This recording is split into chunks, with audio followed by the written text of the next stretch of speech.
Hi, and welcome to St. Louis Park Today for March 30th. I'm your host, Seth Rowe. Well, what I'm going to do today is just kind of show you a little bit of a preview for our paper coming out this Thursday, or Wednesday for some of you folks who get a little bit earlier. So I've got a copy here of the pages that went to the printers today. We always proof them over on Mondays and send them over to our plant in Hudson, and then they get in the mix to be printed and come back out to St. Louis Park. Well, our front page here showcases a bunch of things I did.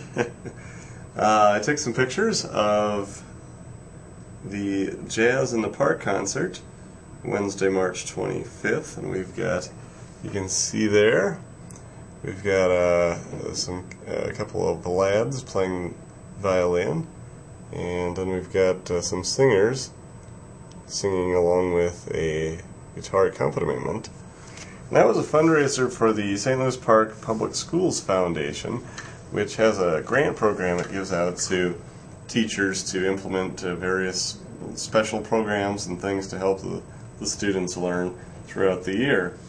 They charged about $20 a ticket for that concert, and there were a number of people there in the auditorium at St. Louis Park High for it. Now, as far as articles go, we've got something I mentioned on a webcast earlier, which was the new Live Where You Work program in St. Louis Park. I've got that at the top, and this is for people who work in St. Louis Park who want to buy a home there. They can get $2,500 from the city towards the purchase of a new home, and another $1,000 for properties that are in foreclosure now. So up to $3,500 to help with a new mortgage, closing costs, that kind of thing. Now you have to live there 3 years, or it'll convert from a grant into an interest-free loan that you have to pay back. But that doesn't apply if you get laid off or your company closes or anything like that. So that's kind of an interesting thing. There are a number of banks participating. You can read all about it in this week's edition. The second article I have up here: School Board Cuts Teachers During a Horrible Night. And that was a quote from Assistant Superintendent Bob Laney, a former high school principal. And the school board cut or did not renew contracts for 34 teachers in the district, and then they did unrequested leaves of absence for 3 teachers. And this mostly had to do with the budget. A lot of those, though, will be coming back just with fewer hours. That is a partial position instead of a full position, or a less full position, or what have you.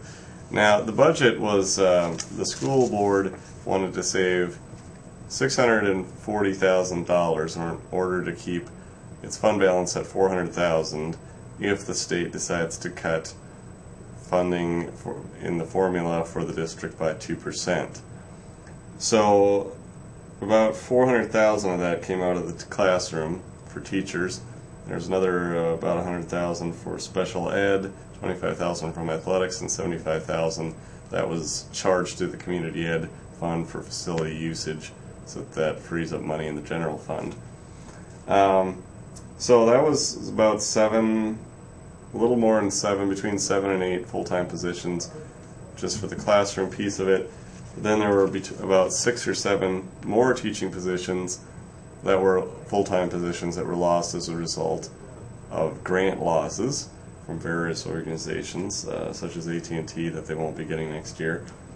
And there were some more because you had some teachers that were on partial or full leaves that had tenure came back, which meant that there were fewer positions for probationary teachers, and teachers are on probationary status for 3 years until they are granted tenure, and during that time they cannot have their contracts renewed, as in this case, and you can just relate to the teacher's performance, or how they're getting along with others, if they're fitting into the school's programs, that kind of thing. So it can be kind of for a variety of reasons. And then when there's tenure, of course, there's a more extensive process for any teachers there who might have any issues that the principals have. But it was kind of a mix. It was a mix of budgetary issues, teachers coming back, and then just a few,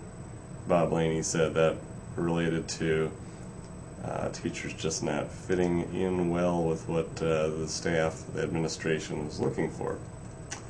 So that's what's on the front page, and you can kind of look forward to those stories inside. I've got a little feature about a band I mentioned in this webcast last week called Handsome DeVille. There you go. And they went down to Austin, Texas, played at the South by Southwest Festival, and that was kind of fun to do an article about a local group that was doing some interesting things nationally. And they all lived together in St. Louis Park near Lenox Community Center. Interesting group. Quite an array of styles, everything from pop punk to 80s covers, like I Think We're Alone Now, to some funk that they're working on for their new album, according to the lead singer and guitarist there, a Mr. Travis Christensen, if I recall his name correctly. Well, that's yes, Travis Christensen. Well, that's those are kind of the big stories that are in my paper locally. The pot brownies thing I mentioned last week as well, with a St. Louis Park man who allegedly brought some brownies to his real estate office in Chaska that had marijuana in them.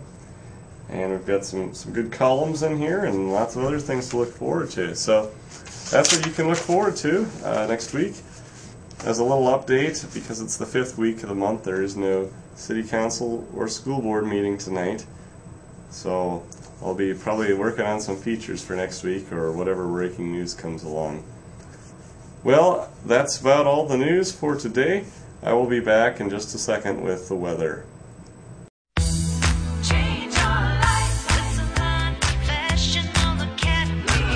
Discover a career with endless opportunities. Become a top industry professional in only 12 months, preparing you for the top salons. Change your life. Students and educators committed to excellence in cosmetology arts, the Salon Professional Academy.